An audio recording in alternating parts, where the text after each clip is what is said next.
Welcome to my channel, guys. Here we are. We're gonna interview this man.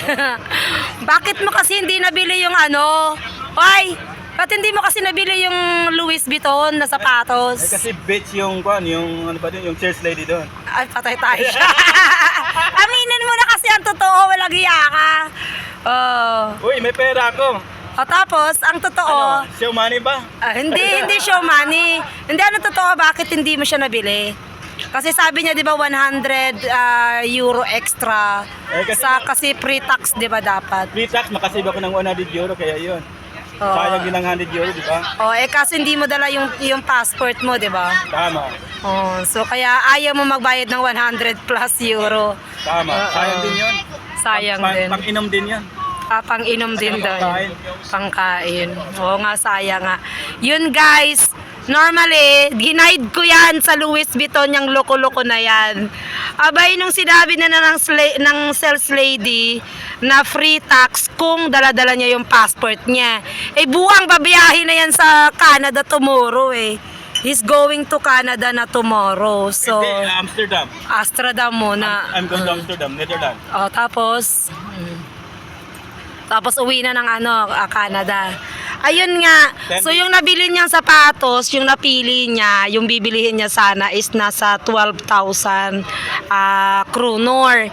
Dahil sa ayaw niya magbayad ng extra kasi nga nabigyan siya ng discount, maging 11 na lang dapat. Kaya lang, hindi niya kasi dala yung passport niya, nasa hotel, naiwan niya.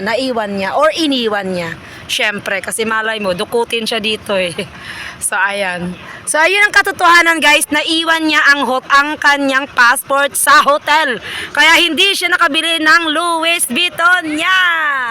Kawawa naman ang bata. Kawawang Louis Vuitton. Kawawa ang Louis Vuitton. Pero tomorrow naman. Pero sabi mo tomorrow, you will come back there, di ba? So, Tama. okay, so babalikan niya yung sapatos niya. Picturean mo patingin ha. Lagot ka sa amin, ayan.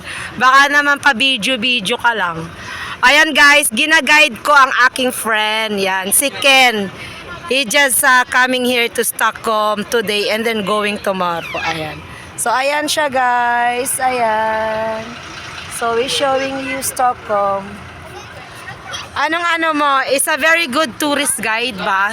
Oy! Very good tourist guide ba? Ako? Hindi. Buang. Magaling siya na tourist guide. Hindi lang tourist, photographer ko pa. Diba? Nabablog kayo. Ayan, lagot kayo sa akin. Ayan. So, basta, pag pumunta kayo dito sa Stockholm, when you come and visit me in Stockholm, you are not only photo shooting, meron pang vlogging, no? Kaya lang, kuripot! Ito lang binibili sa akin. Pistis! Pistis! Ayan, pistis. Alam mo sa atin sa Bisaya, ang pistis, walang hiya ka. Ang pistis. Sa amin, ang pistis. Sa atin sa Pilipinas, anong pistis? Kawawa naman tayo niyan. Walang hiya yung pistis mo na yan. Sa'yo na nga yan. Ayan guys, I will guide you. Okay, syempre. Okay, so here we are. Ayan. So thank you for watching guys. So see you next video. Bye-bye. I will show you more because we are not done. So I'm gonna show you more Stockholm. Okay, so see you. Thank you for watching guys. Love you all. Bye-bye. This is a palace. Okay. So thank you guys for watching. Bye-bye.